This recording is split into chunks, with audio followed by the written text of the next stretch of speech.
think most of us know Bwana Gitahi. Bwana Gitahi, Dr. Githinji Gitahi, MBS, is a Group Chief Executive Officer of AMREF Health Africa. Dr. Githinji Gitahi joined AMREF Health Africa as the Global Chief Executive Officer in June 2015.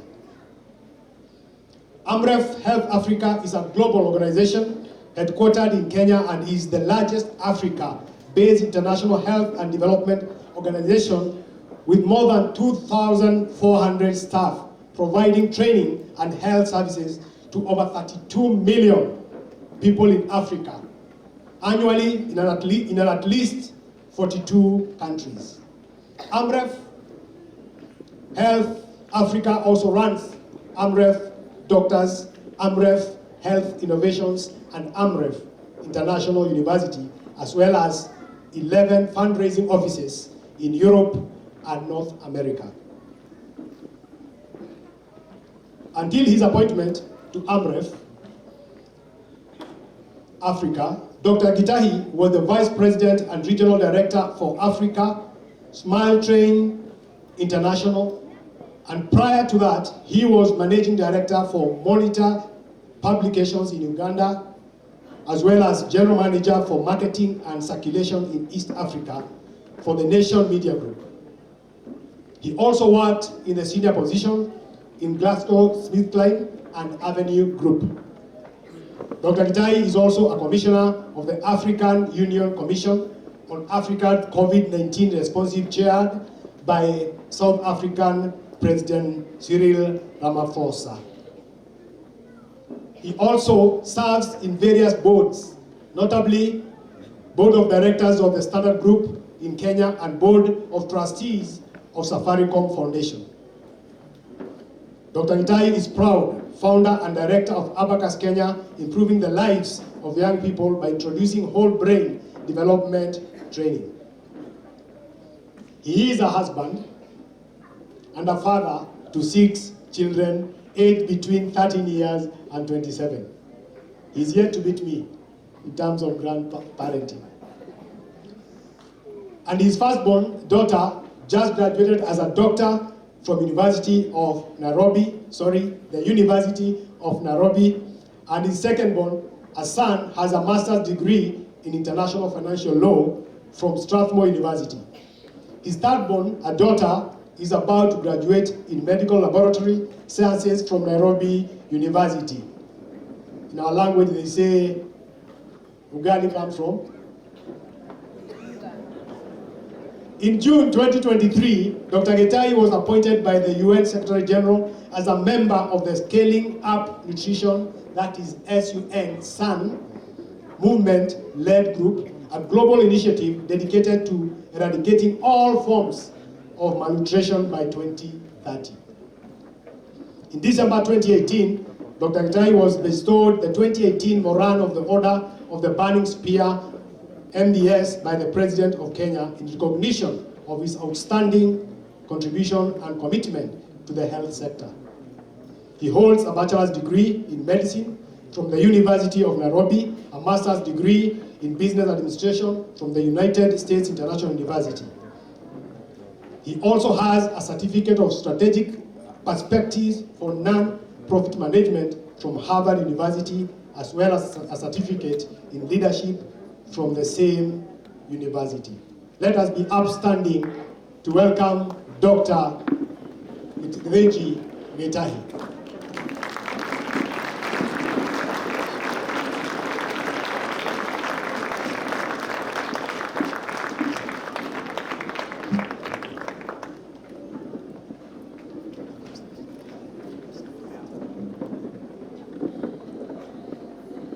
Githinji. Only the older people understand that.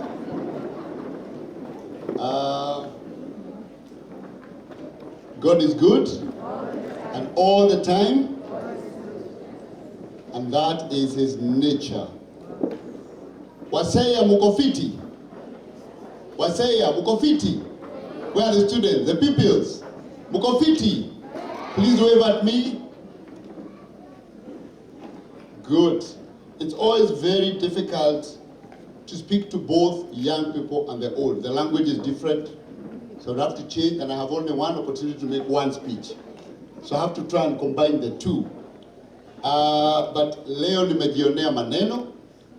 The only dances that many of us can do here, and the only songs we can dance to, other than Maisha no Maya,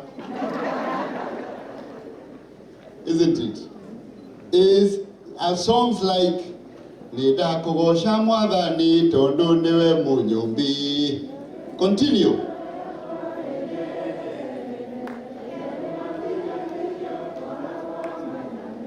Nida kogosha ni tondo ori mwega. But today I have learned new styles. Thank you very much, Waseya. And I would like to request at the end of my talk, I would like to dance for you. So choose one song and tell the DJ, then I'll dance it at the end. But first, I want to thank the Marion fraternity, CEO, Mr. Kimani, my friend for 17 years, directors led by the chair of the board, Betty, my friend for 17 years. Of course, I note that Manze wa Nairobi, Mheshimiwa Shebesh is here. Makofi kwa Manze wa Nairobi. And of course, humbly recognizing the presence of Reverend Hannah, the founding director. Thank you very much, ma'am, for the work that you have done. You've done a great job. You and your late husband, who I've met as well, are my mentors as well. I learned a lot from you. So thank you very much. And we must thank God for keeping you alive, strong as you are today to witness this. This is a rare moment. So please give a big hand to our founding mother. Thank you. Thank you very, very much. I heard a gentleman from Family Bank saying he's been invited for a 40-year-old birthday. 40 years Marion, 40 years Family Bank. Amref is 66 years old this year. So I'm the Mubaba of the birthday party. Thanks for inviting me. I will tell you that the Mubaba has enjoyed himself thoroughly. Allow me to celebrate all the great performances here. You know, when Mr. Kimani called me, and I'm grateful that God provided the opportunity for me to come because I have a special relationship with Marion for many years. So I travel a lot. Actually, I think for the last 2 months, I've only been in the country for 5 days in total. So I travel a lot. So for this opportunity to be available, it's God's doing. So thank you very much. And I'm really grateful because I'm not coming here as a chief guest. I'm actually coming here as a friend of this school and somebody who has seen it grow. This hall, I've been here many times talking to parents, talking to students, as you heard from one of the teachers, this same tented hall. So I've been here for very long. But then, at that point when I came and I was talking to Mr. Kimani and Betty, and I was saying, I used to come and see Mr. Kimani somewhere in a dark room somewhere in the old office. You could not even find him actually. But Betty reminded me that the reason they were hiding him is because he was the finance director. So that you couldn't find the money. But now, CEO, now I've come to your office. I congratulate you for that. And I congratulate all the grade 3, the grade 6, and the legends of class 8. You know, I was in the old system, CPE, that's the Certificate of Primary Education. I finished in 1983, and then immediately after I finished, then the CPE gave birth to 844. So those are my legends. And then after that now we have, you have given birth to CBC. So this was incredible talent, and I can say that from what I've seen, because I've visited many schools, Marion is a home of talent. Please let's clap for the performances. They have been extremely inspiring. Thank you. And I've taken many videos and sent to my children and other groups and said, wow, look at my morning. My morning is actually full of joy. It's not often. In other times I'm spending time trying to negotiate with government and other people, and it's not joyful. This was very joyful. So thank you very much. I also want to give great appreciation to our teachers. You know, during COVID-19, as the CEO said, I was largely involved. Many of you probably know me from COVID-19, appearing on TV, telling people to wash their hands, to wear masks, to socially distance, all those things that we did. But if there is one thing we learned through that process, when our children came home and we had to deal with them day in, day out, is that teachers are a blessing from God. Because they came home. Yeah, please, I would like to ask all the parents of Marion to stand up and clap for the teachers. Please stand up. The parents, please stand up and clap for the teachers. Let us appreciate them.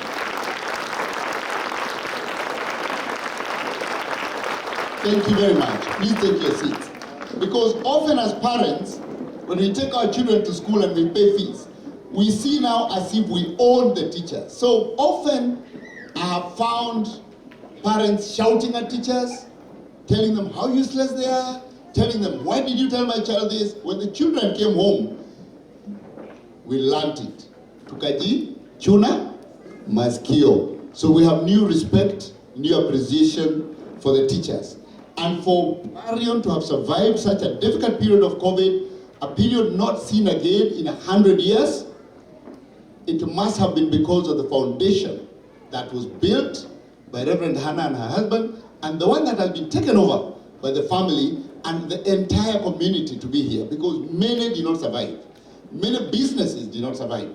I remember speaking on very early in the COVID period and saying, this is going to be a long time coming.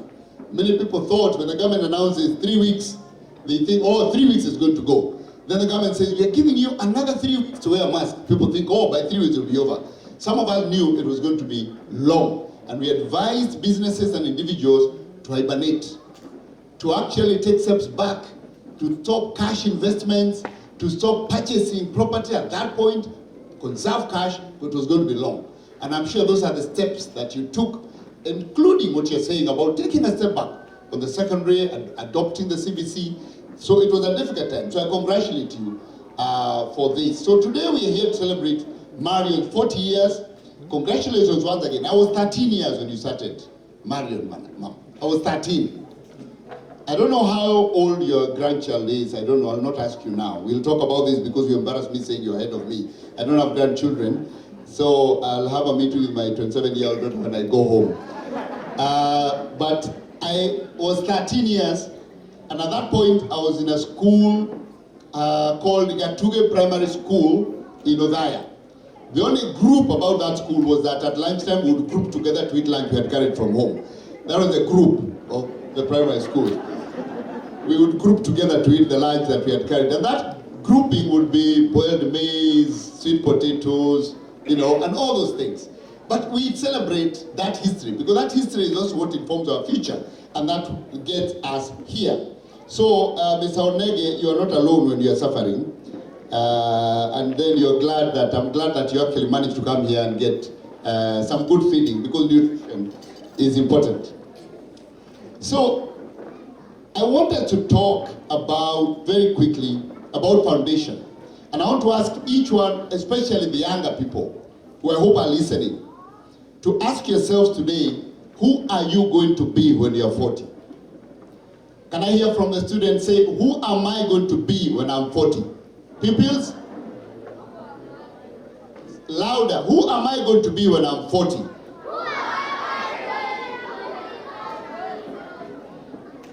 Now, that question may sound simple, but let us use the analogy of a building.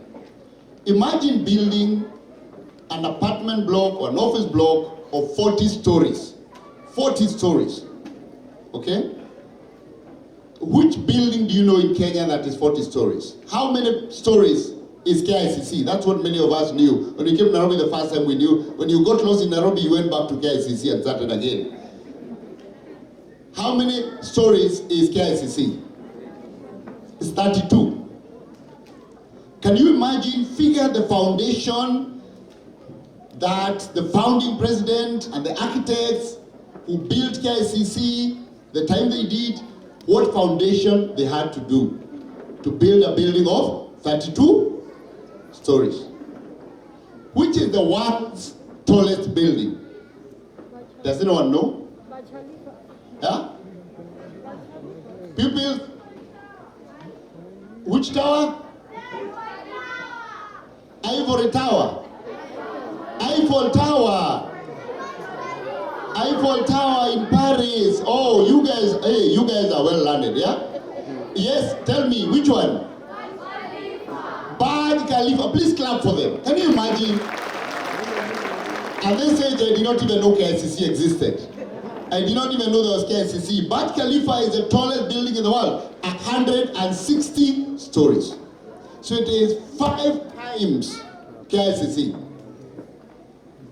Almost 1,000 meters up. So you can take KICC and place 4 more on top of that. Can you imagine the foundation you need to build 160 stories of a building? So the question here is, what foundation did mom and dad here have to do to build an institution of 40 years? And whereas buildings, the foundations are built out of stone, sand, cement, and steel, institutions are not built through mortar and brick. Because we saw many people who had these kind of structures, but during COVID they went home and they left the structures. The structures now are supermarkets, they're exhibition stalls. So the foundation for institutions that was built by the founding directors is values. It's integrity, and mom here can stand up and tell us if I will not disturb her. But I know it is integrity, there is hard work, there are those values you talked about of integrity and ethics, and also humanity. Because when you don't have humanity, then you're serving yourself. But when you have humanity, you're serving others. And whenever you're serving others, those you're serving, the society, the community, and God rewards you. And without those values, you can't build a foundation for a 40-year-old institution. You cannot. So I want us to talk about our own 40 years. As you've said, you want to know what you're going to be when you're 40 years. So we've talked about buildings, we've talked about institutions. The values for institutions are not very different from the values that build human foundations.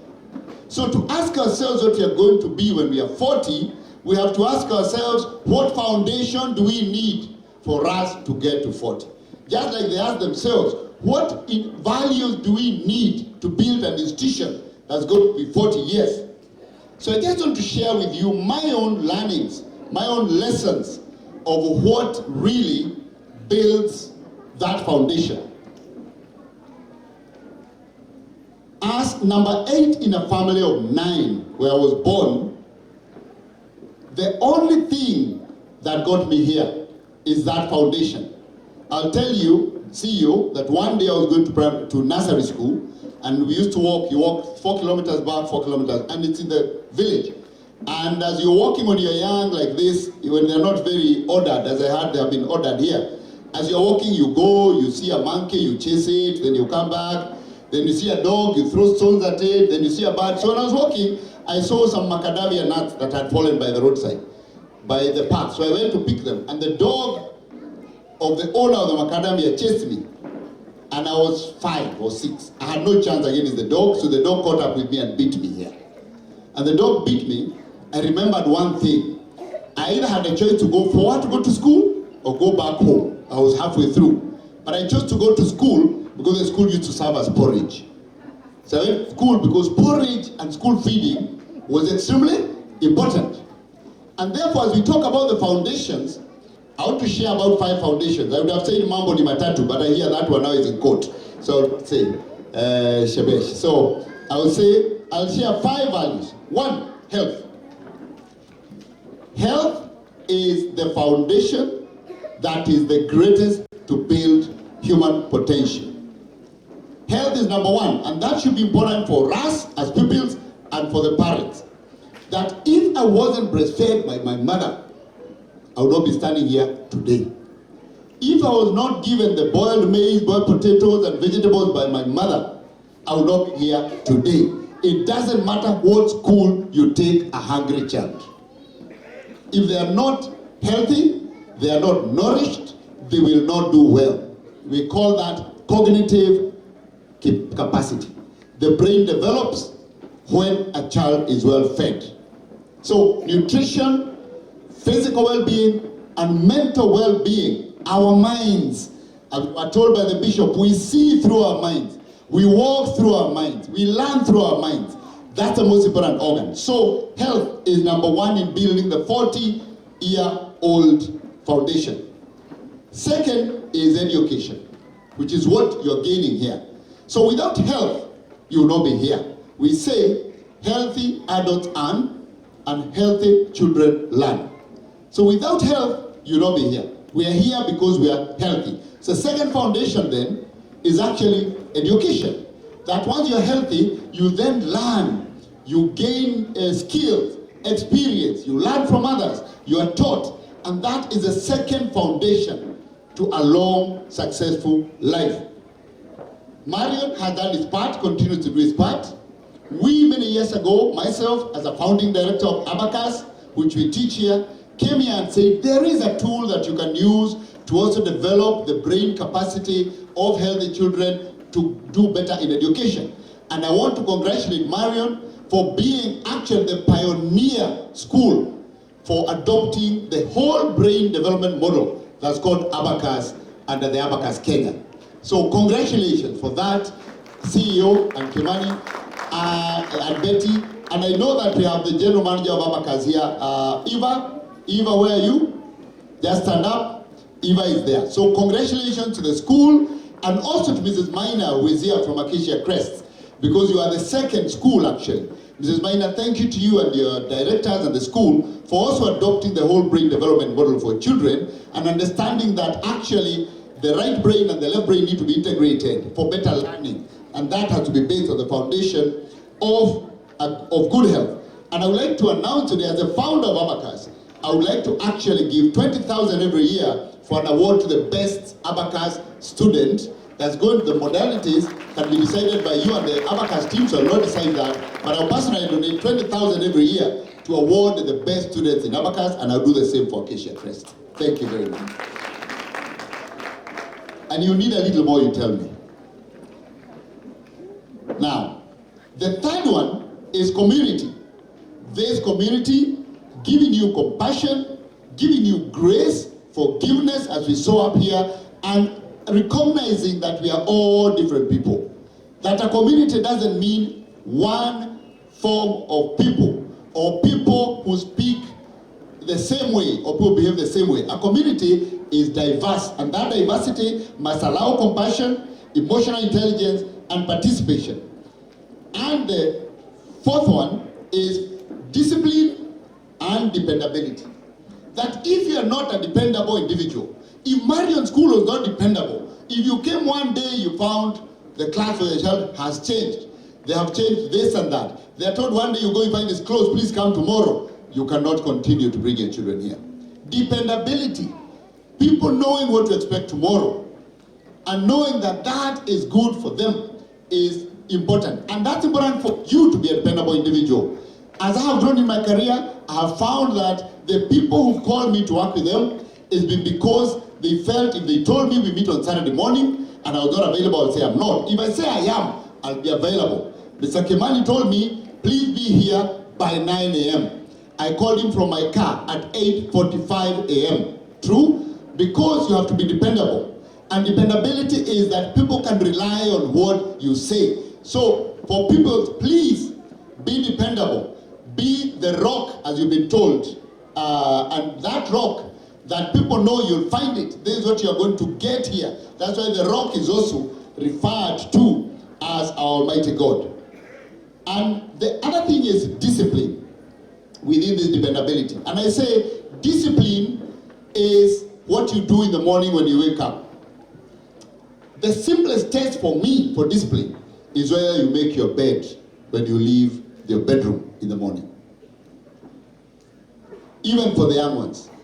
If you can't make your bed when you leave your bedroom, don't expect to be a successful teacher, don't expect to be a successful headmaster, don't expect to be a successful engineer, don't expect to be a successful doctor, because that is the base of discipline. When you are actually disciplined for yourself before you are disciplined for others. Make your bed, take your dishes back to the sink. That discipline is a foundation for building a good life. And finally, it is spirituality, connectedness with God, and that has been shared very eloquently by our bishop. As I finish, I will say that all these don't happen in a straight line. There will be potholes, the roads will be winding, you'll be in a place where it's dark, but remember that all those have to be navigated. That's why they say that a straight line never made a good driver. A straight line never made a good driver. You have to go around for you to be a better driver. And if you only decide to walk to your destination only when the sun is up, you'll never reach there. You have to walk when it is sunshine and when it is dark. And that is a lesson, parents, we must continue to talk to our children about. And this will be my final point, and especially to the parents. Our young ones are suffering a crisis of mental health. Mental health.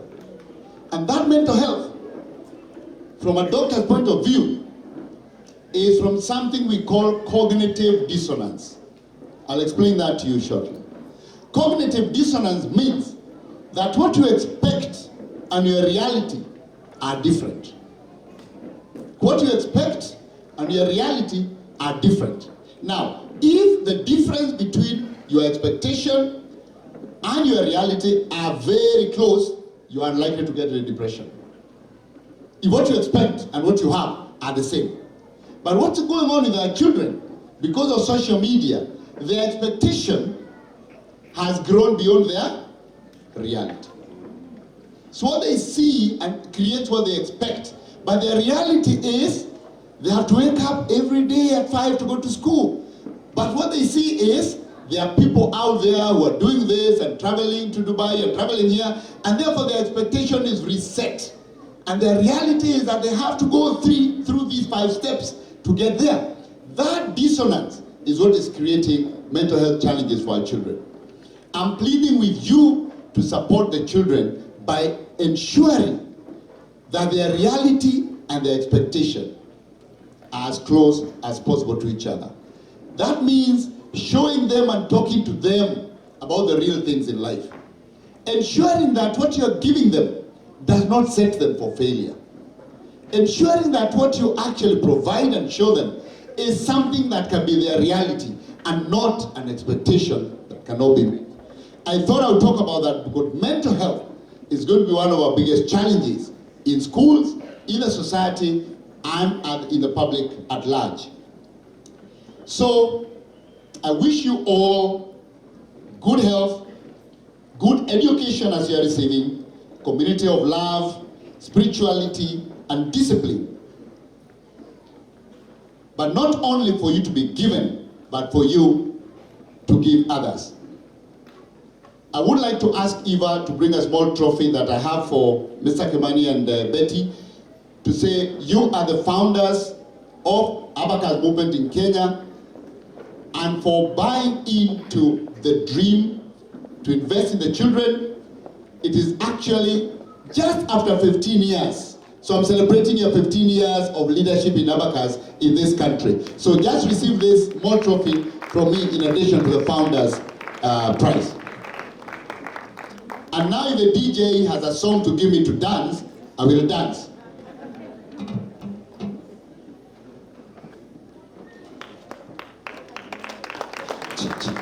Thank you. Let's appreciate, thank you very much. Asante sana. I want to request the grade 3s to come. Grade 3s, please. There is no music for me to dance with the board chair and the CEO. You've not selected? No, there is. Where is it? That's why we want you to be joined by these young children here. And where's the DJ? DJ, are you ready? Yeah. DJ, are you ready to see our board chair and our guest of honor dance? Hi parents. Do you remember those children who are dancing? They are your children, isn't it?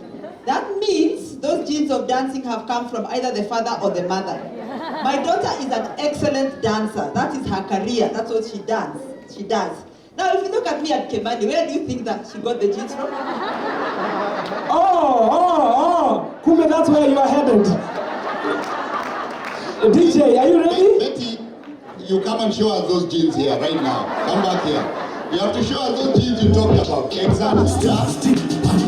tufanye venye tunafanya.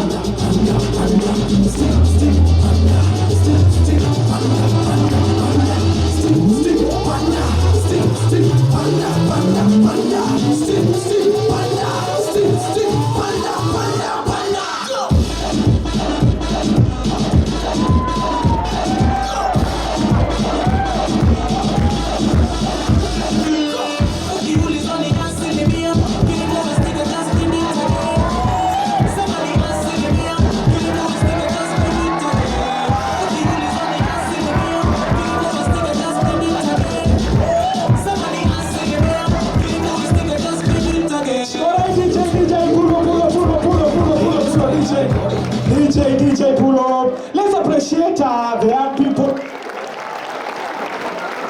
Thank you. As our DJ is playing us something small at the background.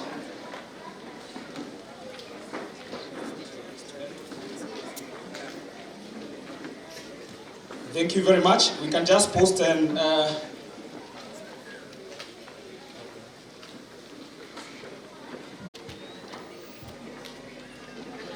thank you so much.